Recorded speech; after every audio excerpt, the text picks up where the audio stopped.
ನಮಸ್ತೆ ಕರ್ನಾಟಕ. ನಾನು ಶಂಶೀರ್ ಗುಡೋಳಿ. ನಮ್ಮ ದೇಶದಲ್ಲಿ 1.5 ತಿಂಗಳ ಕಾಲ 7 ಹಂತಗಳಲ್ಲಿ ಲೋಕಸಭೆ ಚುನಾವಣೆ ಈ ಸಲ ನಡೆಯಿತು. ಒಂದು ರೀತಿಯಲ್ಲಿ ದೀರ್ಘ ಅವಧಿಯಲ್ಲಿ ನಡೆದಂತಹ ಲೋಕಸಭೆ ಚುನಾವಣೆ. ಈಗಾಗಲೇ ನಾವು ವೋಟ್ ಹಾಕಿದ್ದೀವಿ, ಸಂಸದರು ಕೂಡ ಆಯ್ಕೆಯಾಗಿದ್ದಾರೆ. ಆದರೆ ನಿಮ್ಮ ಜಿಲ್ಲೆಯಲ್ಲಿ ಆಯ್ಕೆಯಾಗಿರುವಂತಹ ಸಂಸದರಿಗೆ ತಿಂಗಳಿಗೆ ಎಷ್ಟು ಸಂಬಳ ಸಿಗುತ್ತೆ, ಅವರಿಗೆ ಸಿಗುವಂತಹ ವಿಶೇಷ ಸೌಲಭ್ಯವೇನು, ಹೀಗೆ ಹಲವಾರು ಪ್ರಶ್ನೆ ನಿಮ್ಮಲ್ಲಿ ಇರಬಹುದು. ಅದಕ್ಕೆ ಉತ್ತರ ನೀಡುವಂತಹ ಪ್ರಯತ್ನ ಇಂದಿನ ವಿಡಿಯೋದಲ್ಲಿ ಮಾಡ್ತಾ ಇದೆ. ನಮ್ಮ ದೇಶದಲ್ಲಿ ಒಟ್ಟು 543 ಲೋಕಸಭಾ ಕ್ಷೇತ್ರ ಇರುವಂತದ್ದು. ಲೋಕಸಭಾ ಚುನಾವಣೆಯಲ್ಲಿ 272 ಸ್ಥಾನಗಳಲ್ಲಿ ಗೆಲ್ಲುವಂತಹ ಪಕ್ಷ ಕೇಂದ್ರದಲ್ಲಿ ಸರ್ಕಾರ ರಚನೆ ಮಾಡೋಕೆ ಅರ್ಹವಾಗಿರುತ್ತೆ. ಇನ್ನು ಪ್ರಧಾನಮಂತ್ರಿ ಅಂದ್ರೆ ಪ್ರೈಮ್ ಮಿನಿಸ್ಟರ್ ಆಫ್ ಇಂಡಿಯಾ ಆಯ್ಕೆಗಾಗಿ ನಾವು ಗೆಲ್ಲಿಸಿ ಕಳುಹಿಸುವಂತಹ ಸಂಸದರು ದೆಹಲಿಯಲ್ಲಿ ನಮ್ಮ ಕ್ಷೇತ್ರವನ್ನ ಪ್ರತಿನಿಧಿಸುತ್ತಾರೆ. ನಮ್ಮ ದೇಶದಲ್ಲಿ ಸಂಸತ್ತಿನ ಸದಸ್ಯರು ಅಂದ್ರೆ ನಾವು ಎಂಪಿ ಅಂತ ಕರಿತೇವೆ. ಇವರು ಲೋಕಸಭೆಯಲ್ಲಿ ತಮ್ಮ ಕ್ಷೇತ್ರವನ್ನ ಪ್ರತಿನಿಧಿಸಲು ಸಾರ್ವಜನಿಕರಿಂದ ಚುನಾಯಿತರಾಗ್ತಾರೆ. ಅಂದ್ರೆ ಆರಂಭದಲ್ಲಿ ಮತದಾನ ವೋಟಿಂಗ್ ನಡೆಯುತ್ತೆ, ನಾವು ವೋಟ್ ಹಾಕ್ತೀವಿ. ತದನಂತರ ಎಷ್ಟು ಮಂದಿ ಅವರಿಗೆ ವೋಟ್ ಹಾಕಿದ್ದಾರೆ ಅಂತ ಹೇಳಿ ಅವರು ಚುನಾಯಿತರಾಗ್ತಾರೆ. ಇದು ಭಾರತದ ಸಂಸತ್ತಿನ ಕೆಳಮನೆಯಾಗಿದೆ.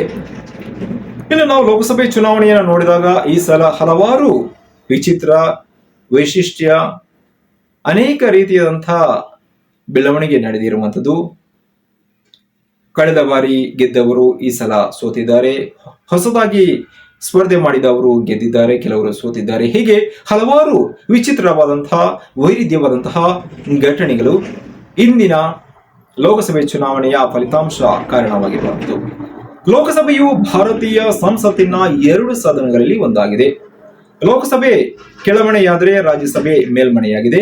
ಲೋಕಸಭೆಯು ಪ್ರತಿ 5 ವರ್ಷಕ್ಕೊಮ್ಮೆ ನಡೆಯುವಂತಹ ಸಾರ್ವತ್ರಿಕ ಚುನಾವಣೆಗಳ ಪ್ರಕ್ರಿಯೆಯ ಮೂಲಕ ಜನರಿಂದ ನೇರವಾಗಿ ಚುನಾಯಿತರಾದಂತಹ ಪ್ರತಿನಿಧಿಗಳಿಂದ ಕೂಡಿರುವಂಥದ್ದು. ಅದಕ್ಕೂ ಮೊದಲು ಸಂಸತ್ ವಿಸರ್ಜನೆ ಆಗಲ್ಲ. ನಾವು ಆಯ್ಕೆ ಮಾಡಿ ಕಳುಹಿಸುವಂತಹ ಸಂಸದರ ಸಂಬಳ, ಸವಲತ್ತು ಮತ್ತು ಬತ್ತಿಗಳ ಬಗ್ಗೆ ತಿಳಿದುಕೊಳ್ಳೋಕೆ ದೇಶದ ಜನರಿಗೆ ಕುತೂಹಲ ಇದ್ದೇ ಇರುತ್ತೆ. ನಾವು ವೋಟ್ ಹಾಕಿ ಆಯ್ಕೆ ಮಾಡಿದಂತಹ ಸಂಸದರು ಪ್ರತಿ ತಿಂಗಳು ಎಷ್ಟು ಸಂಬಳ ಪಡೆಯುತ್ತಾರೆ, ಅವರಿಗೆ ಯಾವೆಲ್ಲ ಸೌಲಭ್ಯ ಸಿಗುತ್ತೆ, ಯಾವೆಲ್ಲ ವಿಶೇಷವಾದಂತಹ ಸವಲತ್ತು ಇರುತ್ತೆ, ಇದೆಲ್ಲ ಕುತೂಹಲ ಇದ್ದೇ ಇರುತ್ತೆ. ಕೆಲವರಿಗೆ ಮಾಹಿತಿ ಇರಬಹುದು, ಕೆಲವರಿಗೆ ಮಾಹಿತಿ ಇರದೇ ಇರಬಹುದು. ಇನ್ನು ಕೆಲವರು ಅಂತರ್ಜಾಲದಲ್ಲಿ ಈ ಕುರಿತು ಮಾಹಿತಿಯನ್ನ ಕಲೆಕ್ಟ್ ಕೂಡ ಮಾಡಿರಬಹುದು. ಆದರೆ ಹೆಚ್ಚಿನವರಿಗೆ ಸಂಸದರ ಸಂಬಳ ಎಷ್ಟು ಇರುತ್ತೆ ಅಂತ ಗೊತ್ತಿರಲ್ಲ. ನಾವು ಸಂಸದರ ಕಾರ್ಯವೈಖರಿಯನ್ನು ನೋಡಿದಾಗ, ಅವರ ಹಿನ್ನೆಲೆಯನ್ನು ನೋಡಿದಾಗ, ಅವರಿಗೆ ಇರುವಂತಹ ಪ್ರಾಮುಖ್ಯತೆಯನ್ನು ನೋಡಿದಾಗ ಹಲವಾರು ಮಾಹಿತಿ ಸಿಗುತ್ತೆ. ಸಂಸದರಿಗೆ ಪ್ರತಿ ತಿಂಗಳು 1 ಲಕ್ಷ ರೂಪಾಯಿ ಸಂಬಳ ಸಿಗುತ್ತೆ. ಹೆಚ್ಚುವರಿಯಾಗಿ ಅವರ ಸಂಬಳ ಪ್ರತಿ 5 ವರ್ಷಕ್ಕೊಮ್ಮೆ ದೈನಂದಿನ ಭತ್ಯೆಗಳ ರೂಪದಲ್ಲಿ ಹೆಚ್ಚಾಗುತ್ತೆ. 2010ರ ಸಂಸತ್ ಸದಸ್ಯರ ತಿದ್ದುಪಡಿ ಕಾಯ್ದೆ ಪ್ರಕಾರ ಸಂಸದರ ಸಂಬಳ ತಿಂಗಳಿಗೆ 50,000 ರೂಪಾಯಿ ಮೂಲ ವೇತನವನ್ನ ಒಳಗೊಂಡಿರುತ್ತೆ. ಇನ್ನು ಸಂಸದರು ಸಂಸತ್ ಅಧಿವೇಶನ ನಡೆಯುವಾಗ ಅಧಿವೇಶನಗಳಿಗೆ ಹಾಜರಾಗೋಕೆ ದಿನಕ್ಕೆ 2,000 ರೂಪಾಯಿ ಭತ್ಯೆಯನ್ನ ನೀಡಲಾಗುತ್ತೆ. ಅಂದ್ರೆ ಸಂಸತ್ ಅಧಿವೇಶನ ನಡೆಯುತ್ತೆ, ಆಗ ಅವರು ಅಧಿವೇಶನಕ್ಕೆ ಹೋಗಬೇಕು, ಅವರಿಗೆ ಆಗ 2,000 ರೂಪಾಯಿ ಭತ್ಯೆ ನೀಡಲಾಗುತ್ತೆ. ಇನ್ನು ಸಂಸದರು ರಸ್ತೆ ಮೂಲಕ ಪ್ರಯಾಣ ಮಾಡ್ತಾ ಇದ್ರೆ ಪ್ರತಿ ಕಿಲೋಮೀಟರ್ಗೆ 16 ರೂಪಾಯಿಯಂತೆ ಪ್ರಯಾಣ ಭತ್ಯೆ ಅವರಿಗೆ ಪಡೆಯಬಹುದು. ಸಂಸದರು ತಮ್ಮ ಲೋಕಸಭಾ ಕ್ಷೇತ್ರಗಳಿಗೆ ಖರ್ಚು ಮಾಡೋಕೆ ಪ್ರತಿ ತಿಂಗಳಿಗೆ 45,000 ರೂಪಾಯಿಗಳ ಕ್ಷೇತ್ರ ಭತ್ಯೆಯನ್ನು ಕೂಡ ಅವರಿಗೆ ನೀಡಲಾಗುತ್ತೆ. ಅಂದ್ರೆ ಸಂಸದರು ತಾವು ಆಯ್ಕೆಯಾದಂತಹ ಕ್ಷೇತ್ರಗಳಲ್ಲಿ ಕೆಲವೊಂದು ಕೆಲಸ ಕಾರ್ಯಗಳಿಗೆ ಖರ್ಚು ಮಾಡೋಕೆ ಇಂತಿಷ್ಟು ಅಂತ ಅವರಿಗೆ ಹಣವನ್ನ ನಿಗದಿಪಡಿಸಲಾಗುತ್ತೆ. ಅಂದ್ರೆ 45,000 ರೂಪಾಯಿಗಳ ಕ್ಷೇತ್ರ ಭತ್ಯೆಯನ್ನು ಕೂಡ ಅವರಿಗೆ ನೀಡಲಾಗುತ್ತೆ. ಹೀಗೆಲ್ಲ ಹಲವಾರು ಪ್ರಕ್ರಿಯೆ ಕೂಡ ಮೂಲಕ ಅವರಿಗೆ ವೇತನವನ್ನು ನೀಡಲಾಗುತ್ತೆ. ಇದಿಷ್ಟೇ ಅಲ್ಲ, ಸ್ಥಾಯಿ ಮತ್ತು ಅಂಚೆ ವೆಚ್ಚಕ್ಕೆ 15,000 ರೂಪಾಯಿ ಸೇರಿದಂತೆ ತಿಂಗಳಿಗೆ ಕಚೇರಿ ವೆಚ್ಚವಾಗಿ 45,000 ರೂಪಾಯಿ ನೀಡಲಾಗುತ್ತೆ.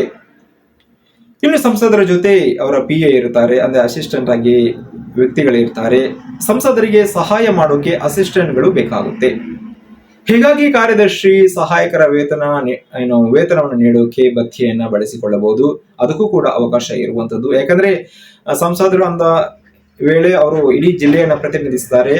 ಜಿಲ್ಲೆಯಲ್ಲಿರುವಂತಹ ಎಲ್ಲ ಸಮಸ್ಯೆಗಳಿಗೆ ಪರಿಹಾರ ಕಲ್ಪಿಸುವಂತಹ ಅವರು ಕೆಲಸವನ್ನು ಕೂಡ ಮಾಡಬೇಕಾಗುತ್ತೆ, ದಿನವಿಡೀ ದುಡಿಯಬೇಕಾಗುತ್ತೆ. ಹೀಗಾಗಿ ಅವರಿಗೆ ಒಬ್ಬರಿಗೆ ಎಲ್ಲವನ್ನ ಬರುವಂತಹ ಕಾಲ್ ಅನ್ನ ಅಥವಾ ಕೆಲವೊಂದು ವಿಷಯಗಳನ್ನ ನೋಟ್ ಮಾಡೋಕೆ ಹೀಗೆ ಹಲವಾರು ಕೆಲಸ ಇರುತ್ತೆ.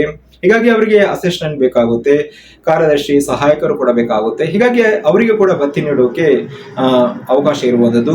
ಪ್ರತಿ ತಿಂಗಳು ಸಂಸದರು ತಮಗೆ ಮತ್ತು ತಮ್ಮ ಕುಟುಂಬಕ್ಕೆ ಉಚಿತ ವೈದ್ಯಕೀಯ ಸೇವೆ ಪಡೆಯೋಕೆ ಅವರಿಗೆ 500 ರೂಪಾಯಿ ನೀಡಲಾಗುತ್ತೆ. ಇದು ಮತ್ತೊಂದು ಪ್ರಯೋಜನ ಅವರಿಗೆ.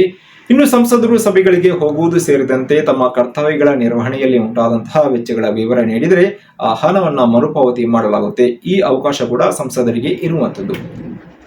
ಯಾಕಂದ್ರೆ ಸಂಸದರು ಆದ್ಮೇಲೆ ಹಲವಾರು ಸಭೆ ಕಾರ್ಯಕ್ರಮಗಳಿಗೆ ಹೋಗಬೇಕಾಗುತ್ತೆ. ಜೊತೆಗೆ ತಾವೇನು ಕೆಲಸ ಮಾಡ್ತಿದ್ದೀವಿ ಅಂತಹ ಸಮಯದಲ್ಲಿ ಅವರಿಗೆ ವೆಚ್ಚ ಆಗುತ್ತೆ. ಅದರ ಸಂಪೂರ್ಣವಾದಂತಹ ವಿವರ ದಾಖಲಾತಿಗಳ ಮೂಲಕ ನೀಡಿದರೆ ಮರುಪಾವತಿ ನೀಡಲಾಗುತ್ತೆ. ಇನ್ನು ಸಂಸದರಿಗೆ ಅವರ ಅಧಿಕಾರಾವಧಿ ಮುಗಿಯುವವರಿಗೂ ಕೂಡ ದೆಹಲಿಯಲ್ಲಿ ಬಾಡಿಗೆ ರಹಿತವಾಗಿ ಸರ್ಕಾರದಿಂದಲೇ ಮನೆಯನ್ನ ನೀಡಲಾಗುತ್ತೆ. ಇದು ಸಂಸದರಿಗೆ ಇರುವಂತಹ ಸೌಲಭ್ಯ. ಸದ್ಯಕ್ಕೆ ಈ ಮಾಹಿತಿಗೆ ಬ್ರೇಕ್ ಹಾಕುತ್ತಾ ಮತ್ತೊಮ್ಮೆ ಹೊಸ ವಿಚಾರದೊಂದಿಗೆ ಬರ್ತೀನಿ. ನಮಸ್ಕಾರ.